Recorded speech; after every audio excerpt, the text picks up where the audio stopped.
الحمد لله صلی علی رسول اللہ اعوذ باللہ من الشیطان الرجیم بسم اللہ الرحمن الرحیم.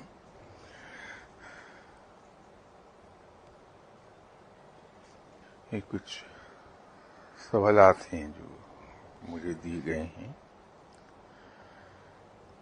پہلا سوال انسانی روح کے انتقال سے متعلق ہے.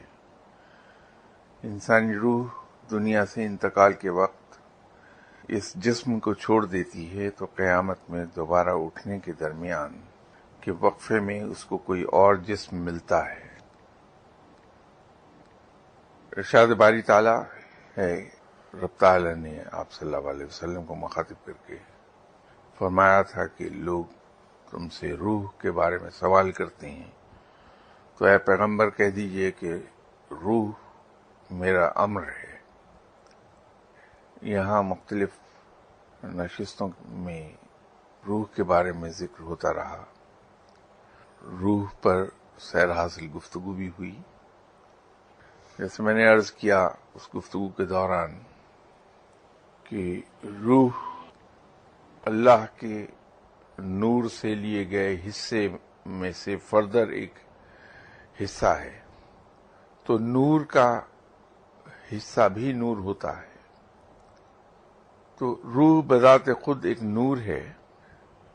ایک سٹیج پر میں نے عرض کیا تھا کہ جب رب تعالیٰ نے روحوں کو تخلیق کیا، جب روح انسانی تخلیق ہوئی تھی تو تخلیق کے بعد اسے اس آسمان پر اتارا گیا تھا جہاں فرشتے قیام کرتے ہیں، اور وہاں روح انسانی کو نور کا غسل دیا گیا تھا، اور اس غسل کے بعد اس سٹیج پر انسانی روح کا نام رکھا گیا تھا. پھر اسے تیسرے آسمان پر اتارا گیا اور نئے سرے سے پھر اسے غسل دیا گیا. اس غسل کے بعد اس کا نام روح متحرکہ رکھ دیا گیا تھا. جو پہلا غسل تھا اس کے بعد روح کا نام دی پائس سول رکھا گیا تھا. دوسرا غسل جو تیسرے آسمان پر اسے دیا گیا، اس غسل کے بعد یہ دی موونگ سول کہلائی تھی. اور اب جب زمین پر کوئی جسم وجود میں آتا ہے جس کا تفصیلی بیان میں نے چند نشست پہلے کیا تھا، تو اس جسم کے وجود میں آنے کے بعد اس جسم سے متعلقہ روح کو آسمانوں پر روانگی کا حکم ہوتا ہے، اور فرشتہ اس روح کو اس سے متعلقہ جسم میں موجود دل کے وسطی حصے میں رکھ دیتا ہے، اور وہ روح اس جسم کی طبعی عمر پورے ہونے تک دل کے اس درمیانی حصے ہی میں رہتی ہے. جب رب تعالیٰ کی طرف سے عطا کردہ زندگی کی مہلت ختم ہوتی ہے اور انسان اپنے رب کی طرف لوٹتا ہے، اس جہان سے آسمانوں کی طرف انتقال کرتا ہے، تو چونکہ یہ جسم فانی ہے، مادی ہے، یہ جسم تو یہیں رہتا ہے، اور جس خمیر سے اٹھا ہوتا ہے اسی خمیر میں جا کے مل جاتا ہے. لیکن روح اپنے اصل کی طرف لوٹ جاتی ہے. لیکن چونکہ اس روح کے ذمے اس دنیا میں جو کچھ اس نے کیا ہے اس کا حساب کتاب دینا باقی ہوتا ہے، تو وہ اس ٹرانزٹ پیریڈ کے لیے اسے عالم برزخ میں رکھ دیا جاتا ہے. عالم برزخ کے بھی 2 درجے ہیں. ان دونوں درجوں کا بیان بڑی تفصیل سے ہوا تھا. تو روح اپنے زندگی کے اعمال کی بنیاد پر متعلقہ حصے میں رہنے لگتی ہے اس وقت تک جس وقت تک کہ یوم حساب نہیں آ پہنچتا اور تمام انسان رب کے حضور پیش نہیں ہوتے. اب رہتی تو روح عالم برزخ میں ہے، اگر اس کے اعمال ریزن ایبل حد تک اچھے ہیں تو رب تعالیٰ اس روح کو یہ آزادی دے دیتا ہے، اسے یہ سہولت حاصل ہو جاتی ہے رب کی طرف سے کہ وہ اپنے مدفن اور اپنے مکان کے ساتھ ایک تعلق قائم رکھ سکے. تو روح جس گھر سے تعلق رکھتی ہے اور جہاں اس سے متعلقہ جسم دفن کیا جاتا ہے اس جگہ کے ساتھ ایک تعلق قائم رکھتی ہے. یہ ضروری نہیں کہ ہر وقت اس جگہ پر موجود ہو، یہ بھی ضروری نہیں کہ ہر وقت موجود ہی نہ ہو. اسی لیے جو حدیث ہے جس میں یہ ذکر ہے کہ تم قبرستانوں میں جایا کرو، اور قبرستان کے جو آداب ہیں اس ضمن میں آپ صلی اللہ علیہ وسلم نے جو ہمیں تعلیم دی تھی اس کے مطابق جب ہم قبرستان جائیں یا قبرستان کے قریب سے گزریں تو السلام علیکم بھی کہیں اور وعلیکم السلام بھی کہہ دیں.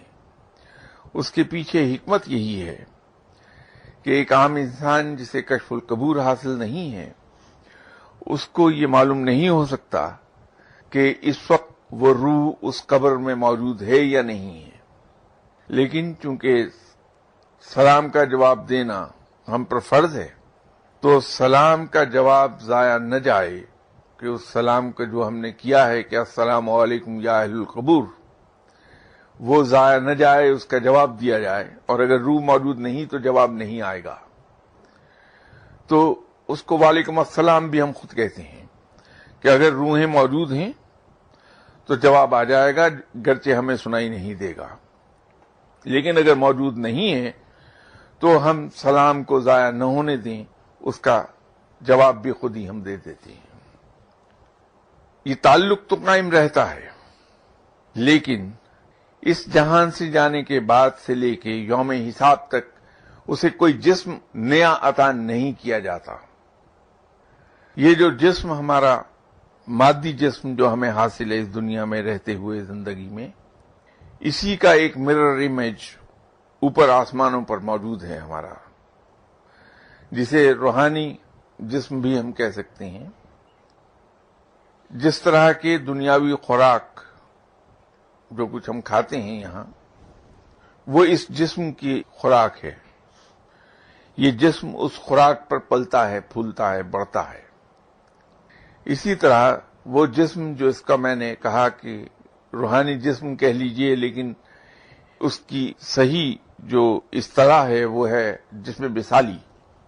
وہ جسم مثالی اس لیے اسے کہا جاتا ہے کہ جیسے میں نے مرر امیج کہا، مرر امیج کا ترجمہ در حقیقت اردو میں جسم مثالی ہوگا. اس جسم کی خوراک ہمارے اعمال ہیں اور وہ ذکر اذکار ہیں جو ہم کرتے ہیں.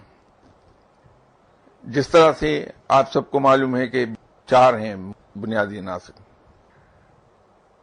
اس کے بعد دوسرے عناصر ہیں.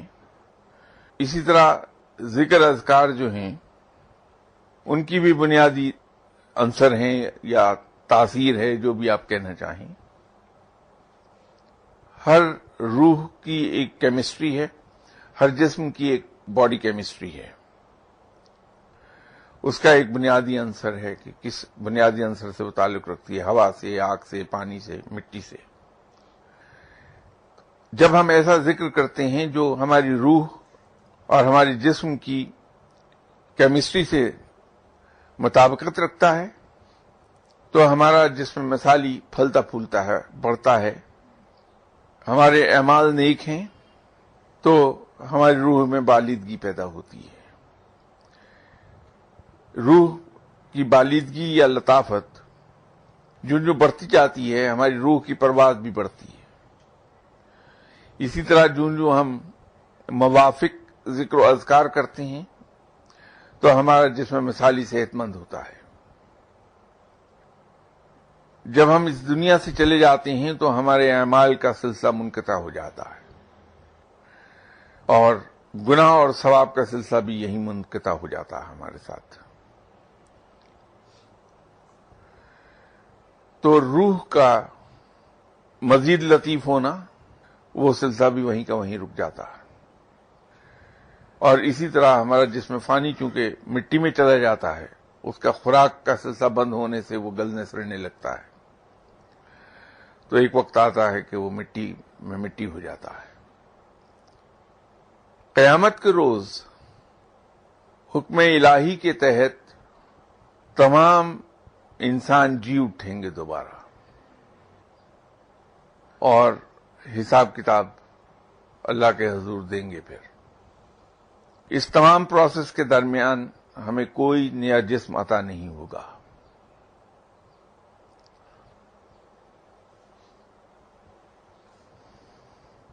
اگلا سوال، نوجوان لڑکے اور لڑکیاں کمرے میں مختلف اداکاروں یا کھلاڑیوں کی تصویریں لگا لیتے ہیں، کیا اسلامی نقطۂ نظر سے یہ درست ہے؟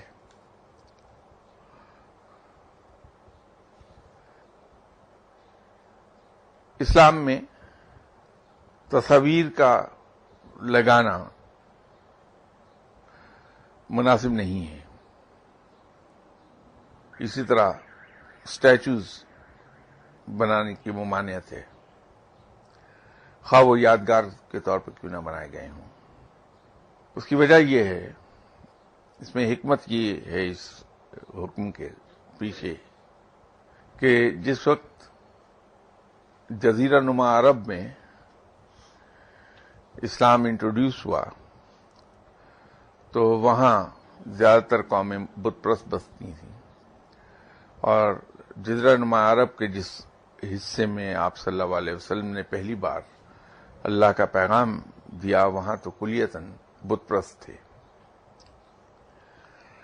چونکہ ان کی پچھلی کئی نسلیں، ان کے آباء و اجداد ایک بہت لمبے عرصے سے بتوں کی پوجا کر رہے تھے، تو پرانی چیزوں کو، پرانی روایات کو چھوڑنا انسان کے لیے خاصا دشوار ہے۔ تو ایسا نوٹس کیا گیا کہ مسلمانوں نے اسلام تو قبول کر لیا، مسلمان ہو گئے، اور مخلص بھی تھے اسلام کے لیے، سچے دل سے اسلام قبول کیا تھا، لیکن پھر بھی وہ بتوں سے جو پچھلی کئی صدیوں سے پیار چلا آ رہا تھا وہ گیا نہیں، تو لوگ نماز کے دوران بھی بتوں کو اپنے بازوؤں کے نیچے چھپا کے لے جاتے تھے۔ اس قباحت کو ختم کرنے کے لیے رب تعالیٰ نے رفع یدین کا حکم دیا تھا، اور اسی روایت کو کلیتاً ختم کرنے کے لیے اسلام میں اسٹیچوز جو یادگار کے طور پر بنائے جاتے ہیں ان کو بھی منع کر دیا۔ تصویر بھی بت ہی کی ایک اور صورت ہے۔ آپ نے بہت مرتبہ دیکھا ہوگا کہ وہ بیچارے والدین جن کی اولاد ان سے جدا ہو جاتی ہے قضاء الہی کے تحت، ماں باپ دکھ کی وجہ سے اپنی اولاد کی تصویر کے ساتھ گفتگو کرتے دکھائی دیں گے آپ کو۔ کچھ حضرات بچے کی سالگرہ مناتے ہیں جو بیچارہ اس دنیا سے جا چکا، ان کے محبت کا اور اٹیچمنٹ کا اظہار ہے، تو اس سالگرہ مناتے وقت جہاں کیک کاٹا جا رہا ہے وہاں اس کی تصویر بڑے سائز کی رکھ دیتے ہیں۔ تو یوں یہ بت پرستی ہی کی ایک شکل اختیار کر جاتی ہے یہ چیز۔ اس کا کسی طرح کا بھی امکان کہ بت پرستی کی طرف راغب نہ ہوں مسلمان، اس سلسلے میں یہ حکم آیا تھا کہ یادگار کے طور پر بنائے گئے اسٹیچوز نہ نصب کیے جائیں، وہ بنائے ہی نہ جائیں، اور تصویریں میری گھروں میں نہ لگائی جائیں۔ اس وجہ سے کسی شخص کے ساتھ محبت، عقیدت، یا اگر اسے ہم آئیڈیلائز کرتے ہیں تو اس کی تصویر کا کمرے میں لگانا مناسب نہیں ہے۔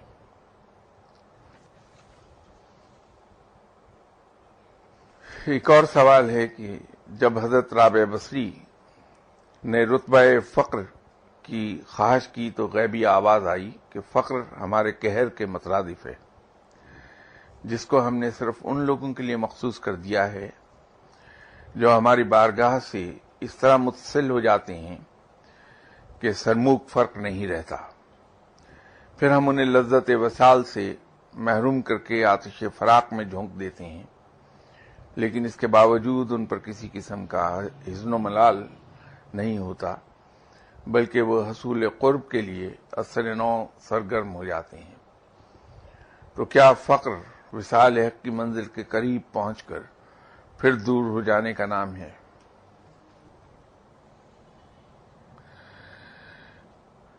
اس موضوع پر اس سے پہلے کئی بار ہماری بات ہو چکی۔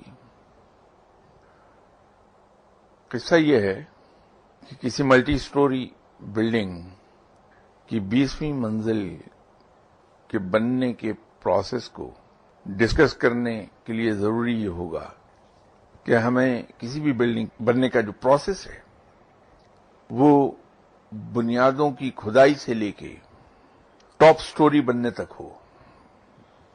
جب تک یہ علم ہمیں A to Z نہیں ہوگا، الف سے یہ تک کا پروسیس ہمارے علم میں نہیں ہوگا، ہم اس بلڈنگ کی ٹاپ سٹوری کے بننے کے عمل کو سمجھ نہیں پائیں گے۔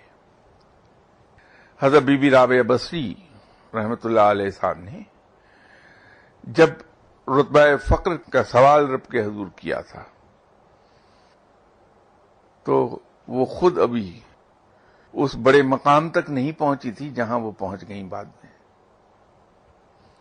بعد میں جس مقام پر پہنچی وہاں تو وہ ایک ہاتھ میں آگ اور دوسرے میں پانی لے کے جنت کو پھونکنے اور جہنم کو بجھانے چلی گئی تھیں کہ جنت کے لالچ میں لوگ عبادت کرتے ہیں اور جہنم کے خوف سے عبادت کرتے ہیں، میں ان دونوں چیزوں کو ختم کر دوں تاکہ لوگ عبادت لالچ اور خوف کے تحت نہ کریں بلکہ عبادت صرف اس لیے کریں کہ ان کا رب لائق عبادت ہے۔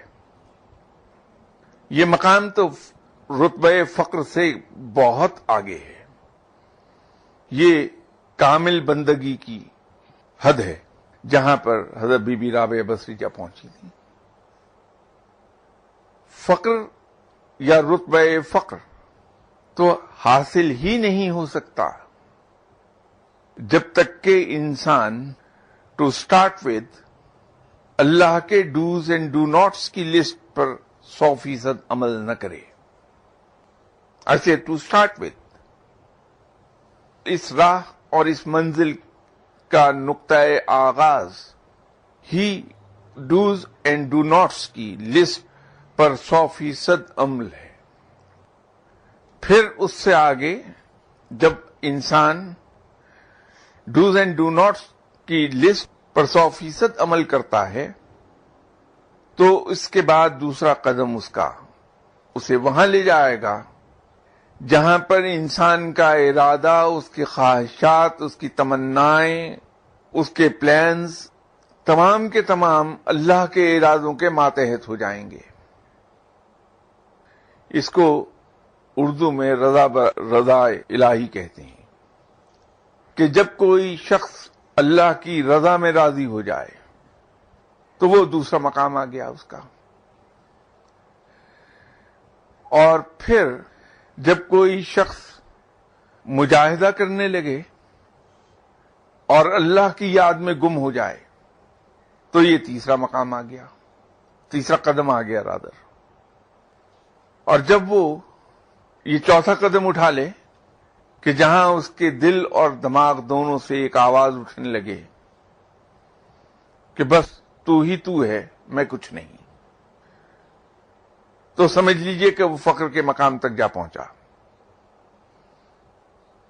تو پھر اسے رتبہ فقر عطا ہو جائے گا۔ تو جب اس نے یہی سمجھ لیا جینوئنلی، زبان سے نہیں، زبان سے تو میں بھی گزشتہ 65 سال سے یہی کہہ رہا ہوں، لیکن حقیقت کیا ہے وہ یہ ہے کہ میں ہر وہ کام کرتا ہوں جس سے میرے رب نے مجھے منع کیا ہے، سرکشی کا یہ عالم ہے میرا، میں ہر اس کام سے دور بھاگتا ہوں جس کو میرے رب نے کرنے کا حکم صادر فرمایا تھا۔ سچ یہ ہے، اور زبان سے میں یہ کہتا ہوں تو ہی تو ہے بس۔ تو اسی لیے تو میں اتنا بڑا فاسق و فاجر اور لعین و ملحد ہوں جینوئنلی جب اس کے دل نے یہ سمجھ لیا اور دل سے یہ ایک آواز اٹھنے لگی کہ بس تو ہی تو ہے، میں کچھ نہیں، تو سمجھ لیجئے کہ وہ فقر کے دروازے پر دستک دے رہا ہے۔ اور جو شخص اس مقام پر آن پہنچا ہے اور اسے رتبہ فقر عطا ہو گیا ہے، تو اس کے بعد وصال ہو یا فراق، اسے تو فرق ہی نہیں پڑتا۔ وہ تو جائے گا ہر مرتبہ اپنے محبوب کے دروازے پر، اور دستک بھی اس خوف سے نہیں دے گا کہ میرا محبوب کہیں آرام نہ کر رہا ہو، کہیں وہ سو نہ رہا ہو، اس کے آرام میں خلل نہ ہو جائے، وہ ڈسٹرب نہ ہو جائے۔ اس کے دروازے کے سامنے بیٹھتا ہے کہ کب میرا محبوب اپنی مرضی سے یہ دروازہ کھول کر باہر جھانکے میں اس کا ایک بار دیدار کر لوں۔ وہ اسی دیدار میں خوش ہو جاتا ہے۔ تو وہاں اس پر کیا وصال اور فراق کا فرق پڑتا ہے؟ وصال ہو یا فراق، وہ تو اپنے دل میں جھانکتا ہے اور اس کا وصال ہو جاتا ہے کہ اس کو اپنا محبوب، اس کی تصویر اپنے دل میں دکھائی دینے لگتی ہے۔ اس کے محبوب کی تصویر تو اس کی آنکھوں میں جمی ہے، وہ عکس اس کی آنکھوں میں منجمد ہے، اس کو ضرورت ہی نہیں ہے اس کو فزیکلی دیکھنے کی۔ تو اسے کیا فرق پڑے گا کہ وصال ہو یا فراق؟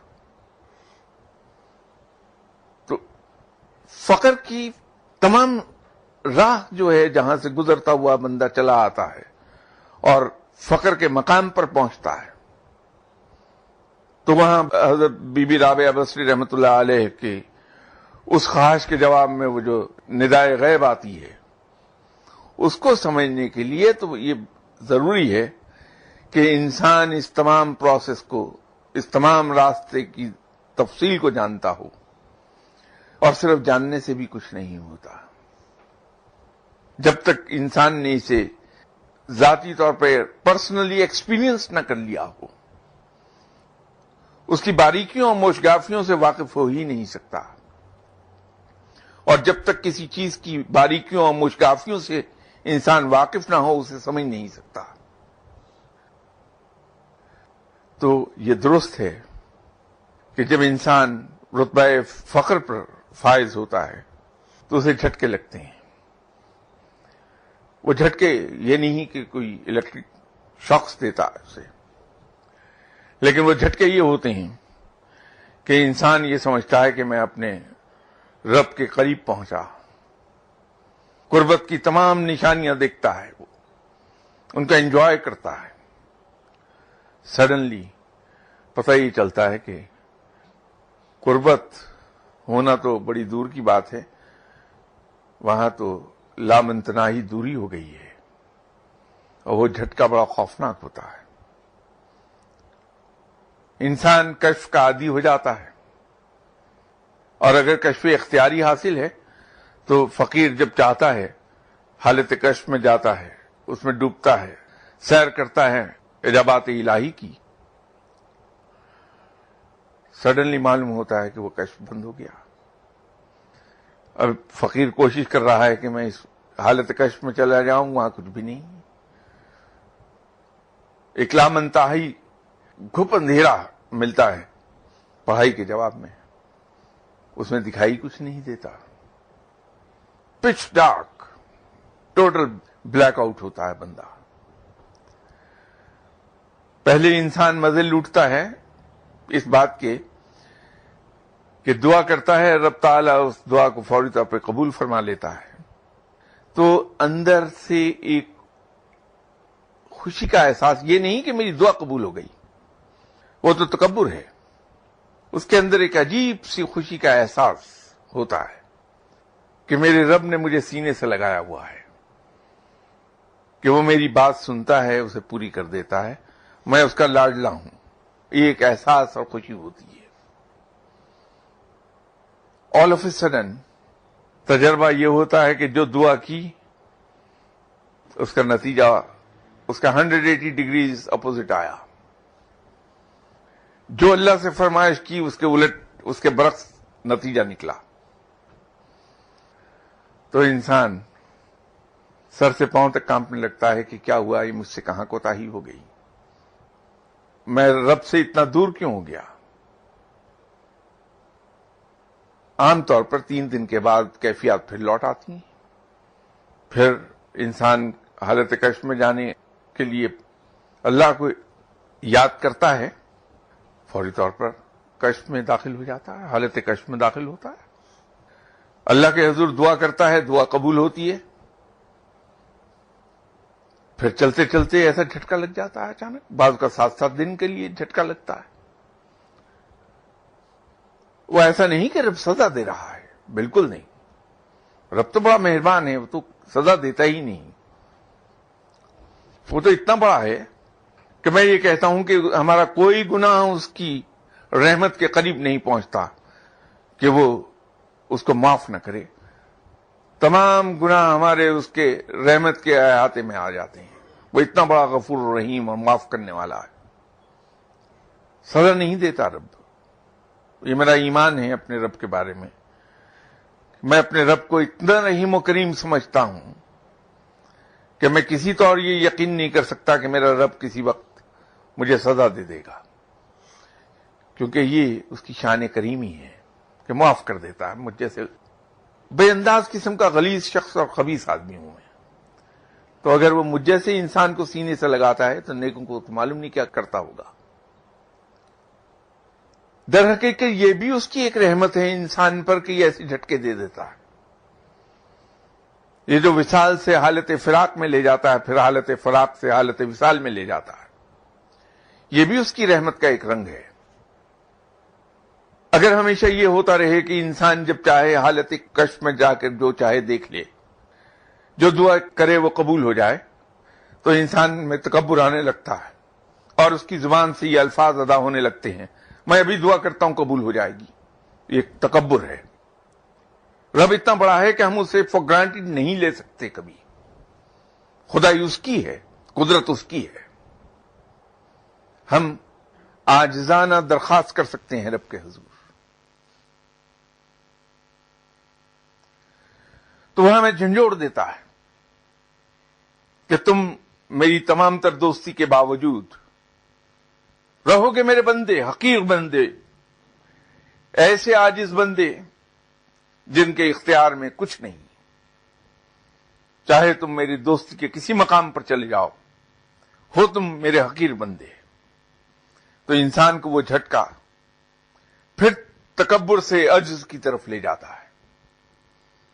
تو وہ بھی اس رنگ میں رحمت ہے، قہر نہیں ہے، وہ اس کا کرم ہے. وہ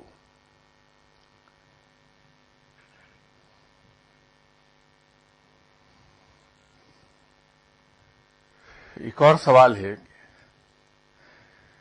یہ خوب علمی بحث چھڑ جائے گی. اب حضرت شیخ عبد القادر جیلانی رحمۃ اللہ علیہ کا شمار آقا صلی اللہ علیہ وآلہ وسلم کی امت کے افراد میں ہوتا ہے. عذراء کرم افراد کی وضاحت فرما دیجیے.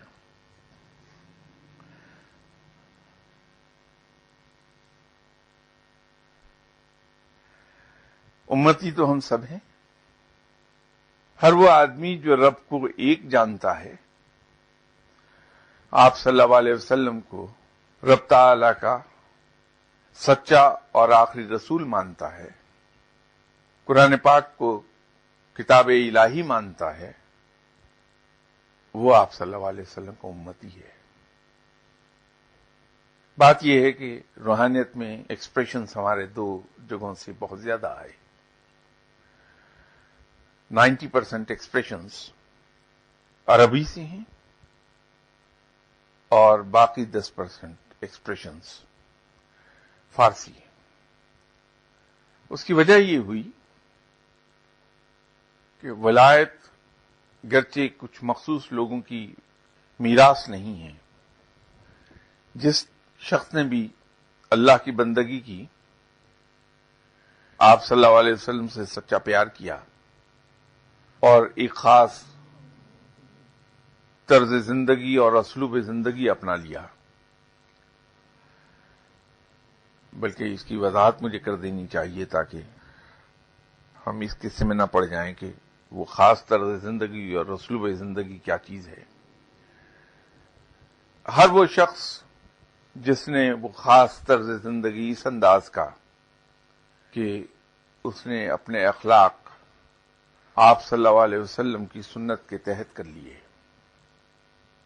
سونر اور لیٹر ون وے اور دی ادر اس کو ولایت حاصل ہو ہی گئی.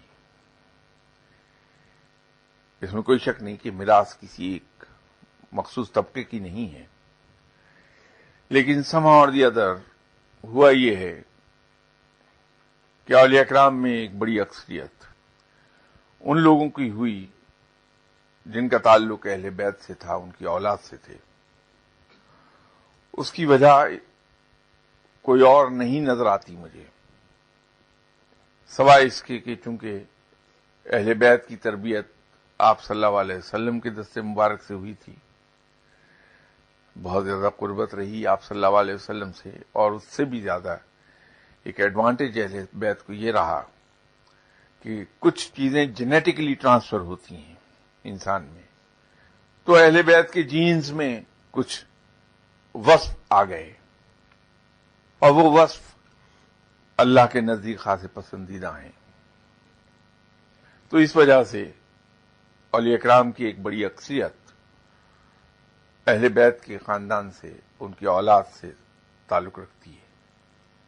بنو امیہ کے زمانے میں واقعہ کربلا کے بعد کچھ عرصہ تو اہل بیت مدینہ منورہ اور عرب کے دوسرے حصوں میں رہے، لیکن اتنے زیادہ یہ دل گرفتہ تھے واقعہ کربلا سے، اور اس کی یادیں اتنی تلخ تھیں ان کے لیے کہ ان میں سے کافی لوگ ہجرت کر گئے عرب کے علاقے سے. کچھ بنی امیہ کے مظالم ایسے تھے. تو اسی دوران بنو عباس نے واقعہ کربلا اور سیدوں کے اہل بیت کے ساتھ ہونے والے واقعات اور طرز سلوک پر کیش کیا اور مسلمانوں کے جذبات بھڑکائے، اور یوں یہ اقتدار میں آ گئے. خیال یہ تھا، اور جیسے ان کا دعویٰ تھا، کہ ہم اہل بیت کے ساتھ ہونے والی زیادتیوں کا دعویٰ کریں گے اور ہم ان کے کہنے پر چلیں گے. کیا انہوں نے اس کے برعکس. تو اہل بیت پر صرف اس خوف سے، اہل بیت کی گرفت بڑی مضبوط ہے مسلمانوں پر، تو یہ ہمارے اقتدار کے لیے کسی وقت بھی خطرہ بن سکتے ہیں. بنو عباس نے بنو امیہ سے زیادہ مظالم ڈھائے ہیں اہل بیت پر. تو اہل بیت ان مظالم سے تنگ آ کے مختلف علاقوں کی طرف نکل گئے تھے. یہ پہاڑی سلسلہ جو ترکی سے ہوتا ہوا ایران میں داخل ہوتا ہے اور ایران سے افغانستان میں داخل ہوتا ہے، یہ ایسے کاموں کے لیے ظلم سے تنگ آئے ہوئے لوگ جب ہجرت کرتے تھے تو یہ سب سے محفوظ راستہ تھا کہ پکڑا نہ جائے بندہ.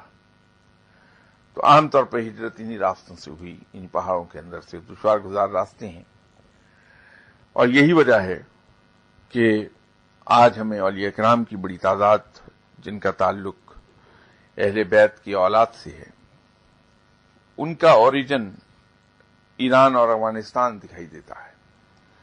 یہ پہاڑی سلسلہ ہے جس کے ذریعے انہوں نے ہجرت کی، اور ایران چونکہ پہلا بڑا مہذب ملک آتا تھا، ترقی یافتہ تھا، تو ایک بڑی اکثریت یہیں سیٹل ہو گئی. پھر اس کے بعد کچھ ایسے لوگ بھی تھے جو افغانستان تک آ گئے، اور بعد میں افغانستان سے پھر انڈیا میں داخل ہوئے. یہ ساری اس کی بیک گراؤنڈ ہے. تو روحانیت چونکہ انہی اولیاء کرام کے ذریعے سے انٹروڈیوس ہوئی اس خطہ میں، جسے ہم انڈین سب کانٹیننٹ کہتے ہیں، تو اس کی اصطلاحیں، ٹرمنالوجی وہ زیادہ تر عربی میں ہے. تو یوں ہمیں کچھ کنفیوژن ہوتا ہے الفاظ کے سلسلے میں. ہم میں سے ہر آدمی امت محمدیہ صلی اللہ علیہ وسلم کا فرد ہے، اور فرد کی جمع افراد ہے. یہ تو اردو کی کہانی ہے، لیکن جن معنوں میں یہ افراد کہے گئے ہیں اس کو میں کھول کر تو بیان نہیں کروں گا کبھی، کیونکہ یہ ان رازوں میں سے ہے جن کو بیان نہیں کیا جا سکتا. لیکن آپ کو سمجھانے کی خاطر میں جس حد تک جا سکتا ہوں اس حد تک انڈائریکٹلی چلا جاؤں گا۔ اس ملک میں 16 کروڑ لوگ رہتے ہیں، ہم سب 16 کروڑ کے 16 کروڑ پاکستانی کہلاتے ہیں، ہم اسی ملک کے عوام ہیں، لیکن ہم میں سے کچھ 380 یا کچھ ایسی تعداد ہے تو وہ پاکستانی ہیں بھی عوام میں سے، وہ MNAs کہلاتے ہیں، اور ان میں سے بھی ایک آدمی وزیر اعظم کہلاتا ہے اور کچھ لوگ وزیر کہلاتے ہیں ہم ہی میں سے، ہیں عوام ہی پاکستانی ہیں، وہ بھی ہم میں سے ہونے کے باوجود ان کو ایک علیحدہ عزت ملتی ہے، درجہ بدرجہ ان کے پروٹوکولز ڈفرینٹ ہیں۔ تو کچھ یہی معاملہ حضرت شیخ عبد القادر جیلانی صاحب کا بھی ہے، اور افراد، امید ہے آپ سمجھ گئے ہوں گے جو میں نے کہنے کی کوشش کی ہے۔ بس ہم لوگ ذرا اتنی سی بات سمجھ لیں کہ وہ چاہے افراد میں سے ہیں یا عوام میں سے ہیں، لیکن ہیں وہ شیخ عبد القادر جیلانی رحمۃ اللہ علیہ، جن کا اولیاء کرام میں کوئی ثانی نہیں ہے۔ اور ایک چیز میں اور گزارش کر دوں گا، جان بچانے کا آسان نسخہ، یہ بڑا آزمودہ اور آسان نسخہ ہے اپنی جان بچانے کا۔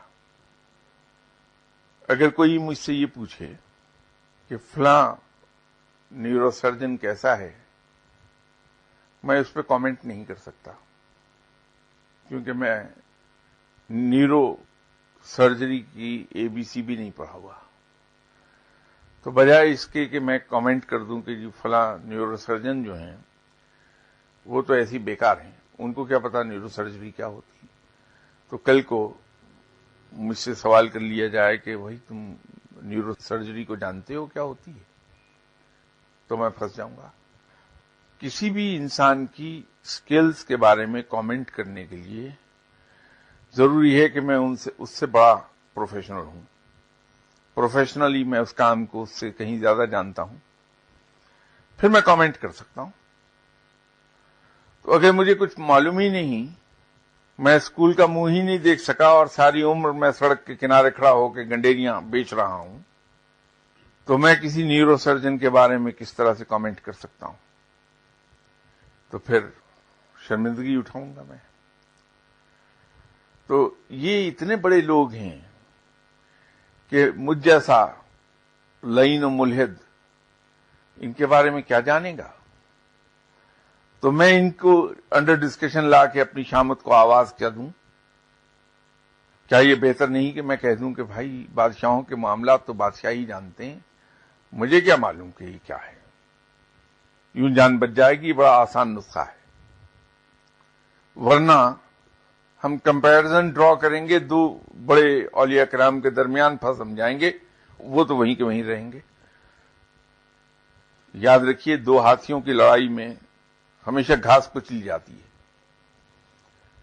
تو بہتری یہ ہے کہ ان پر کامنٹ نہ کیے جائیں، ان سے دور ہی رہا جائے، ان کو دور سے ادب سے جھک کے سلام کیا جائے، تو آدمی محفوظ رہتا ہے، انعام پاتا ہے۔ آپ کو میں اشارتاً میں نے کچھ بات سمجھا دی تھوڑی سی، کہ کچھ MNAs کہلاتے ہیں اور انہی میں سے ایک وزیر اعظم بھی ہوتا ہے، انہی میں سے کچھ لوگ وزیر بھی کہلاتے ہیں، اور ان کو درجہ بدرجہ پروٹوکولز حاصل ہوتے ہیں۔ بس اتنا ہی کافی ہو جانا چاہیے آپ کے لیے اور میرے لیے بھی، اور ان چیزوں سے دور رہنے کی کوشش کر لیجئے، محفوظ رہ جائیں گے، نہ صرف محفوظ رہیں گے، انعام پائیں گے۔ تو ان سے ہاتھ باندھ کے کہہ دیجیے حضور وہ بہت بڑے ہیں، ہم نہیں کچھ عرض کر سکتے، ہمیں کیا معلوم اتنے بڑے، اگر وہاں کمنٹ کر سکتے ہوتے تو ہم خود نہ کچھ چیز ہوتے۔